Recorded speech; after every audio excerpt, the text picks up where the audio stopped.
कहानी की शुरुआत के अंदर हम हर्षल और सारा नाम के एक यहूदी जोड़े को देखते हैं जो कि यूरोप से साल 1919 के अंदर भाग के अमेरिका के अंदर आए होते हैं गाइस। वो दोनों की दिली तमन्ना ये होती है कि वो मरने से पहले अपने लिए एक कब्र खरीद सके ताकि वो दोनों वहां पे रह पाए।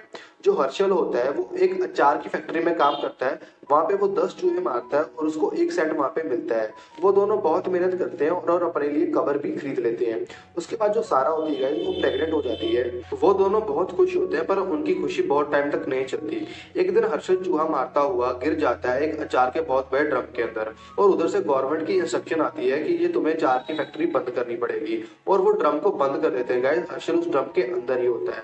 हर्षल का अता पता लेने कोई नहीं आता। कितने साल ऐसे ही बीत जाते हैं। उसके बाद गाइस जब 100 साल का समय बीत जाता है तो बच्चे वहां पे अपना ड्रोन उड़ा रहे होते हैं वो बंद फैक्ट्री के अंदर। उनका ड्रोन जो होता है वो हर्षल के ड्रम से टकराता है और वो ड्रम खुल जाता है। जब वो बच्चे अपना ड्रोन लेने आते हैं वो वहां से हर्षल को जिंदा पाते हैं उस ड्रम के अंदर से। वो बच्चे उसको देख के डर जाते हैं और हर्षल भी बहुत हैरान हो जाता है, पता नहीं उसने इतने साल उस ड्रम के अंदर कैसे निकाल दिए। उसके बाद ये जो खबर होती है ये आग की तरफ फैल जाती है। साइंटिस्ट बड़े बड़े, डॉक्टर्स बड़े बड़े हर्षल को अपनी रियासत में ले लेते हैं, उनसे पूछताछ करते हैं, उसके ऊपर बहुत रिसर्च करते हैं और उनको पता लगता है कि हर्षल बिल्कुल ठीक है, उसके अंदर कोई प्रॉब्लम नहीं है। इसके बाद वो हर्षल को गाइस छोड़ देते हैं। हर्षल का गाइस एक पड़ पोता होता है, यानी कि उसके बेटे का बेटा, जो कि बिल्कुल गाइस सेम टू सेम उसकी शक्ल का होता है। वो दोनों आपस में मिलते हैं, प्यार करते हैं, हक करते हैं। उसके बाद जो उसका बड़ पोता बेन होता है वो उसको हॉस्पिटल से बाहर लेके जाता है और जो हर्षल होता है बड़ी बड़ी इमारतें, कारें देख के बहुत ज्यादा हैरान हो जाता है। उसके बाद जो बेन होता है वो उसको अपने घर ब्रुकलिन के अंदर लेके जाता है। वो इतना महंगा, इतना बड़ा आलीशान घर देख के बहुत ज्यादा दंग रह जाता है, क्योंकि उसने तो अपनी सारी जिंदगी गाइस गरीबी में काटी होती है। बैन कहता है कि आप जब तक चाहे यहाँ पे रुक सकते हैं। उसके बाद जो हर्षल होता है गाइस वो बैन को कुछ पीने की डिमांड करता है। जो बैन होता है गाइस उसको बहुत ज्यादा एक महंगा पानी पिलाता है जो कि उसके टाइम में बहुत बड़े रेगिस ही पी सकते थे। हर्षल ये पी के बहुत खुश हो जाता है। बैन फिर पुराने टाइम का अलेक्सा को बोल के गाना चलवाता है, वो दोनों एंजॉय करते हैं। उसके बाद हर्षल उसको पूछता है कि तुम क्या काम करते हो। बैन कहता है कि मैं एक ऐप बना रहा हूँ पिछले 5 साल से, वो बुक नाम की, जिसके अंदर की आप कोई भी स्कैन करके प्रोडक्ट को जान पाओगे कि ये ओरिजिनल है या फेक है। कोई भी लोग इसको सही सेल करें या फॉल्स सेल करें। उसके बाद जो हर्षल होता है गाइस वो इधर उधर देखता है और अपनी फैमिली की कोई भी फोटो ना देख के थोड़ा हैरान होता है। वो उसको पूछता है। उसके बाद बैन उसको एक पुरानी एल्बम देता है। हर्षल सारा की फोटो देख के थोड़ा भावुक हो जाता है और उसके बाद वो अपने पोते की फोटो देखता है और बैन को उसके बारे में पूछता है। बैन कहता है कि एक हादसे के अंदर उनकी मौत हो गई थी। उसके बाद हर्षल सारा की कब्र के ऊपर जाता है। वो उसकी कब्र की बहुत ज्यादा बुरी हालत देख के बहुत ज्यादा दुखी हो जाता है और उसकी कब्र के ऊपर गाइस एक रूसी शराब की एडवर्टाइजिंग लगी होती है, जिसको देख के हर्षल को बहुत गुस्सा आ जाता है और उसको पुरानी बात याद आती है कि जब रूसियों ने उनको यूरोप से भगा दिया था और वो यहाँ पे आए थे। उसके बाद हर्षल उनको वो पोस्टर हटाने को कहता है। वो लोग नहीं मानते तो हर्षल की उनसे बहुत ज्यादा झड़प हो जाती है। वो उनसे लड़ाई करने लग जाता है। जो बैन होता है वो उसको छुड़ाने आता है पर वो बैन को भी गुस्सा मार देता है। उसके बाद वो दोनों जेल में बंद हो जाता है। जो बैन होता है गाइस बहुत ज्यादा पैसे चढ़ा के अपनी और हर्षल की वहां से रिहाई करवा लेता है। घर आने के बाद जो बैन होता है वो इन्वेस्टर से पैसा लेने के लिए जाता है अपनी ऐप के अंदर इन्वेस्ट करने के लिए, पर कोई भी इन्वेस्टर उसको पैसा नहीं देता क्योंकि जेल जाने की उसकी खबर बहुत ज्यादा फैल गई होती है। हर्षल और बैन के अंदर बहुत झगड़ा होने लग जाता है। जो बैन होता है गाइस वो हर्षल को कहता है ये तुमने क्या किया, तुम्हारी वजह से मुझे पैसा नहीं मिला और मेरे साथ ये बुरा हाल हो गया। जो हर्षल का कहता है कि तू मेरे साथ अचार का काम शुरू कर ले, ऐप छोड़ दे। बैन को बहुत गुस्सा आ गया। वो कहता अगर आज परदादी जिंदा होती वो तुम्हें सारे घर से भगा देती। हर्षल को और गुस्सा आ गया। हर्षल कहता है कि मैं अचार का बिजनेस शुरू करूंगा और बहुत बड़ा बिजनेसमैन बन जाऊंगा कि मेरे मरे हुए सभी परिवारजनों को मेरे ऊपर गर्व होगा।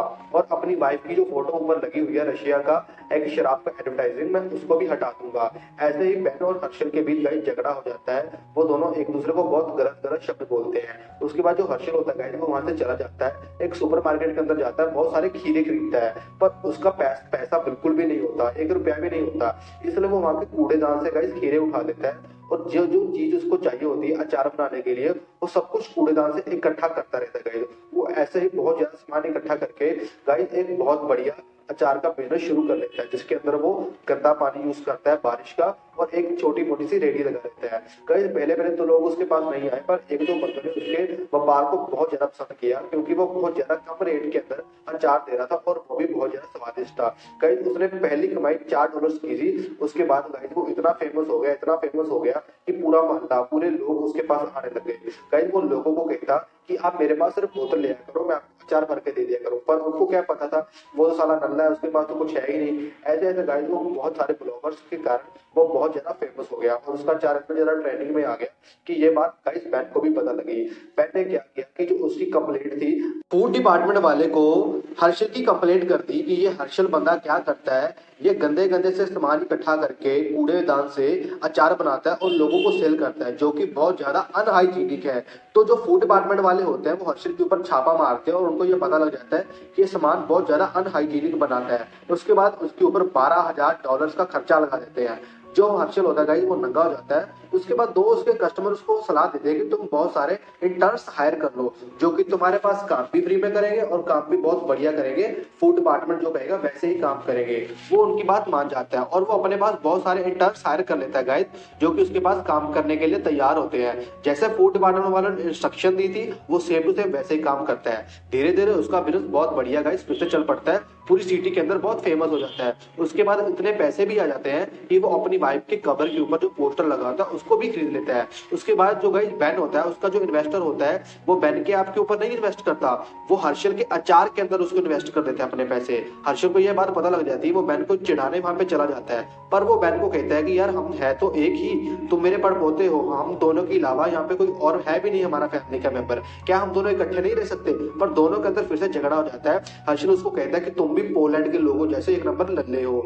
जो बैन होता है वो इसकी बात को पढ़ लेता है और अपने दिमाग को खुरापाती चलाने लग जाता है। हर्षल का एक ट्विटर अकाउंट बना देता है जिसके ऊपर की हर्षल जो होता है वो अपनी साल 1900 वाली घटिया सोच, शादी विवाह और लड़कियों के बारे में जो सोच रखता है वहां पे अपलोड कर देता है। इसके बाद सभी लोग हर्षल के खिलाफ हो जाते हैं, उसके इंटर्न्स भी उसके खिलाफ हो जाते हैं। पर कुछ लोग जो पुराने सोच के होते हैं वो हर्षल का साथ देते हैं और उसको अपना मसीहा मानने लग जाते हैं। उसके बाद कुछ दिन बाद जो हर्षल की एक डिबेट होती है एक कॉलेज के प्रोफेसर के साथ कर दी जाती है।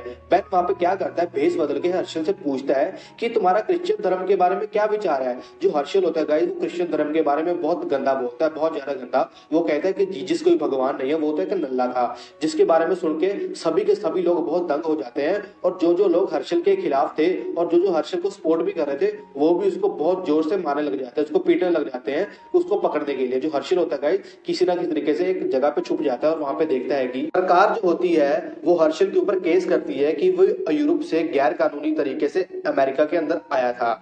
इसके लिए वो हर्षल को फिर से यूरोप के अंदर भेज रही होती है। हर्षल ये देख के बहुत ज्यादा डर जाता है। वो बैन के पास जाता है और उसकी मदद मांगता है। उसको कहता है कि मैं जंगल के रास्ते से बहुत ध्यान से जो है वो कनाडा चला जाऊंगा और वहां पे जाके अपना बिजनेस स्टार्ट कर लूंगा।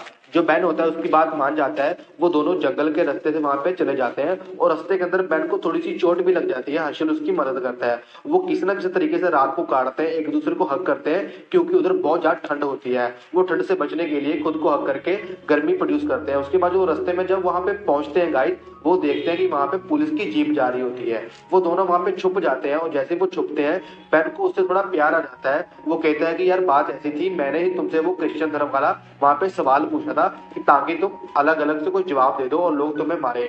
ये बात सुन के हर्षल को बहुत गुस्सा आता है। वो बैन के मुंह के ऊपर एक चाटा मारता है गाइस, घूसा मारता है, जिसके बाद वो बेहोश हो जाता है और पुलिस वाले ये उनकी झड़प देख के वहां पे आ जाते हैं। हर्षल क्या करता है कि बैन के बैग के अंदर से इरेजर और उसके कपड़े निकाल लेता है और सेम टू सेम गाइस बैन की तरह बन जाता है। उसकी आईडी दिखाता है और जो असली बैन होता है गाइस उसको पुलिस पकड़ लेती है। उसके ऊपर गाइस केस चलता है पूरा, जिसके ऊपर बैन जो होता है अपनी बेगुनाही का सबूत पुलिस को नहीं दे पाता और बैन को गाइस हर्षल समझ के जो होता है यूरोप के अंदर गाइस भेज दिया जाता है, जिसके कारण बैन जो होता है बहुत ज्यादा तकलीफे में आ जाता है। हर्षल ये सब देख रहा होता है और उसको बहुत बुरा लगता है कि उसने ये अपने पड़पोते के साथ क्या कर दिया और उसका पड़पोता ये अपनी लाइफ कैसे स्पेंड करेगा वहां के ऊपर। जो हर्षल होता है वो बैन के घर ब्रुकलिन के अंदर जाता है। उसको वहां पे वही वाली एल्बम मिलती है। वो उसको एल्बम को निकालता है, उधर से एक फोटो निकलती है जिसके अंदर बैन ने अपने माता पिता का नाम बुक और हॉप रखा होता है।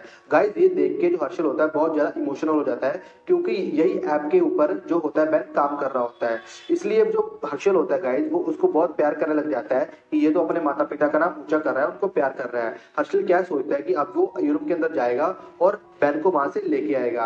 वो वैसा ही करता है। गाइस जो बेन होता है वहां पे एक टेम्पल के अंदर होता है, वहां पे उसको जो यहूदियों का टेम्पल होता है वो बंदा उसको कहता है कि तुम अपने माता पिता को श्रद्धांजलि दोगे। बेन ये सब वहां से देख लेता है, हर्षल देख लेता है। उसके बाद वो एक दूसरे को हक करते हैं और एक दूसरे को प्रॉमिस करते हैं कि आगे से एक दूसरे के साथ ऐसा कभी कुछ नहीं करेंगे। उसके बाद जो हर्षल होता है वही जगह पे ऊपर जाके बैठता है जहाँ पे सारा और वो 100 साल पहले वहां पे बैठते थे। फिर जो हर्षल होता है वो कहता है कि हम अचार का बिजनेस स्टार्ट करेंगे बहुत बढ़िया। और जो बेन रहता है वो कहता है कि मैं आपके लिए वेबसाइट बनाऊंगा बहुत बढ़िया। उसके बाद उनका काम भी बहुत बढ़िया चल जाता है। वो सारा की कब्रों को फिर से जाते हैं, उनको फूल चढ़ाते हैं। गाइस अगर आपको मूवी अच्छी लगे तो सब्सक्राइब करना मत भूलना।